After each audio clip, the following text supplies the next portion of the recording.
Oh, that's hot. That's hot.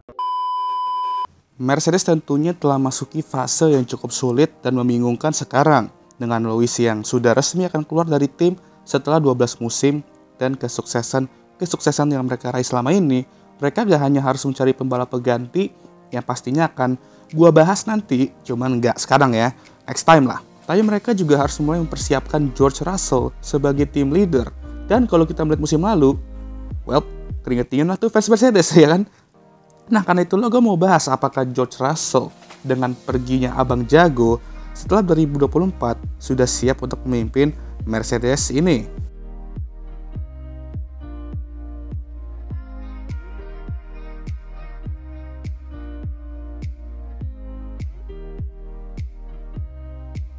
Seperti biasa, mari kita bahas livery Mercedes W15 dulu. Harapan gue musim lalu malah kejadian di tahun ini, di mana Mercedes menggabungkan warna hitam dan silver di mobil mereka. Udah kayak W13 dan W14 kalau mereka punya anak. Tapi mantep lah, gue suka. Dan ya silver sama hitam merupakan kombinasi yang oke juga ternyata ya, bagus juga. Gue akan beri rating 9,5 dari 10. Sejauh ini Ferrari masih belum terkalahkan, tapi ini close second lah. Nah, bagi kalian yang nanya, Bang, coba dong bahas McLaren. Well, gue udah bahas soal target mereka musim ini, pas mereka secara mengejutkan nge-reveal livery mereka, jadi gue nggak akan bahas lagi. Kalian cek aja tuh videonya ya, mungkin gue akan taruh linknya di deskripsi nanti. Oke, back to the topic. George Russell, siapkah jadi tim leader Mercedes? Harus kita akui, George di saat dia datang ke F1, bisa dibilang tiapes. Kenapa? Karena dia langsung ditaruh di mobil paling ampas di grid saat itu. Dan apasnya lagi dia tuh langsung menunjukkan kualitasnya dengan selalu qualified di atas rekan timnya ya. Walaupun cuma P19 aja sih. Tapi walaupun begitu, di saat Williams bisa hoki mendapatkan poin, yang dapat malah Robert Kubica dan bukan dia. Akhirnya karena begitu kasusnya, dia dikalahkan oleh Robert di standings. Dan ini adalah salah satu contoh kalau standings tidak menggambarkan segalanya. Karena dia jelas-jelas banget mendominasi Robert Kubica di musim itu. Lalu hal yang sama terjadi kembali 2020, di mana dia kenceng banget di quali dan mendominasi GoTV, tapi nyaris kalah darinya di standing seandainya dia nggak dapat seat Mercedes itu untuk nyetak poin pertamanya, karena Nicholas Latifi finish di posisi ke-11 beberapa kali, sedangkan George baru sekali atau 2 kali doang, itu gue lupa. Walaupun bisa aja dia menang situ, tapi di 2021 lagi-lagi dia menunjukkan kualitasnya di qualifying. Dapat beberapa poin dan podium yang secara mengejutkan nih. Nah, mengejutkan ini bisa dua tipe. Tipe pertama ya shock aja George bisa front row, bahkan nyaris pole di Williams itu. Yang tipe kedua ya shock karena Belgian Grand Prix saat itu merupakan balapan yang bukan balapan. Lu so asik bang. Jadi ya di 3 musim tersebut bersama Williams, bisa dibilang ada positif negatifnya. Positifnya dia bisa perlahan belajar balapan di papan tengah atau bawah lah ya, dan lebih mempersiapkan diri nantinya untuk balapan di papan atas. Namun, negatifnya itu dia ini keseringan balapan di belakang. Ya walaupun di 2020 dan 2021, dia sering banget tembus ke Q2 atau bahkan Q3. Tapi ya di race selalu terjun ke bawah. Entah karena emang race pace Williamsnya jelek, atau George dari sini aja emang rada kurang di race. Rekan timnya juga, ya sorry to say, terlalu kurang dan mudah untuk dikalahkan. Sehingga ya dia nggak mendapatkan tekanan untuk menghadapi rekan tim yang setara atau lebih unggul dari dia. Dia baru mendapatkan itu di 2022 ketika dia naik ke Mercedes dengan Lewis Hamilton sebagai rekan tim. Dan ya kan dari yang awalnya mempunyai the real GOAT sebagai rekan tim, akhirnya menjadi mempunyai GOAT kalau menurut GOAT-nya doang. Söderström schaut in den Rückspiegel, da fliegt der Brasilianer schon heran. Ja, nun warte. Canda guys, fans Lewis bakal menyerang gua bentar lagi nih asli ya. Nah, di saat dia naik ke tim papan atas, langsung dah melawan final bossnya. Dan disinilah kita akan melihat pembalap kayak gimana sih George Russell tuh, apakah emang beneran jago sesuai hype-nya, atau ya hanya overhype doang. Di 2022, dia menunjukkan talenta, speed, dan konsistensinya. Dimana dengan mobil yang mediocre, dia mampu meraih pole, beberapa podium, banyak juga ya, dan memenangkan balapan pertamanya di sprint dan race Brazilian Grand Prix.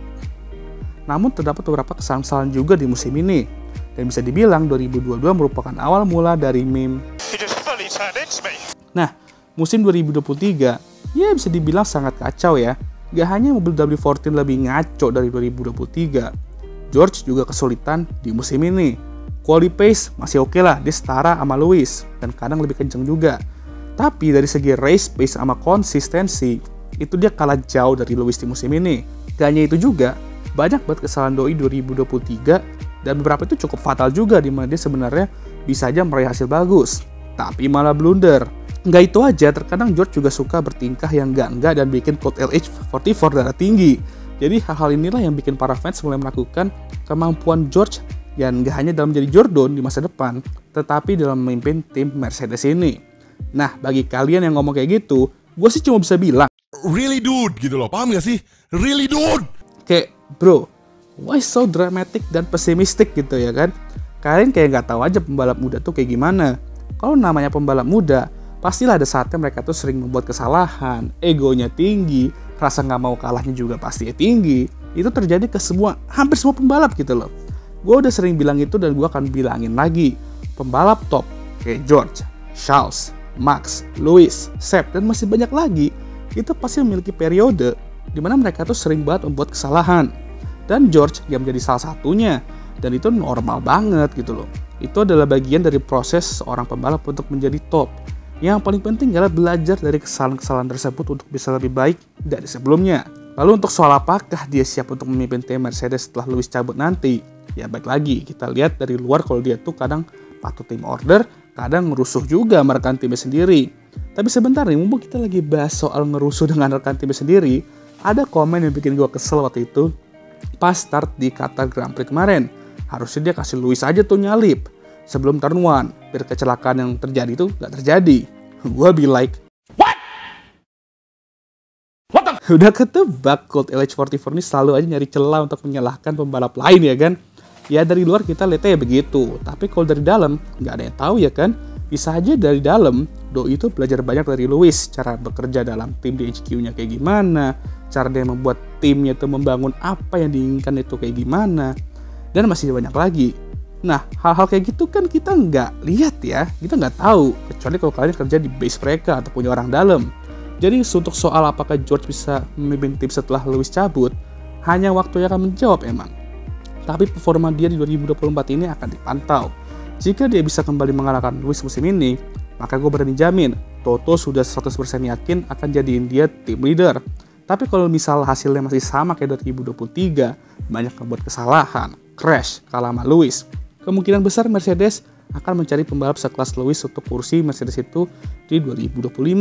Yang berarti jawabannya ya sudah jelas kalau Mercedes tuh akan mengambil Maverick United. Ini gue suka nih.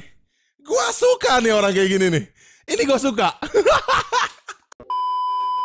Oke lah, sekian video kali ini. Gimana menurut kalian? Tulis komentar kalian di kolom komentar. Jangan lupa like, subscribe, dan share video ini. Dan jangan lupa juga untuk menyalakan lonceng notifikasi agar kalian semua tahu ketika gue ngupload video baru. Jangan lupa juga untuk follow Instagram gue. Aduh, Sariawan ini bener-bener dah bikin gue susah banget ngomong ya, apalagi lama-lama kayak gini. Dan ya seperti biasa video ini akan ditutup oleh That's it. Ta-da!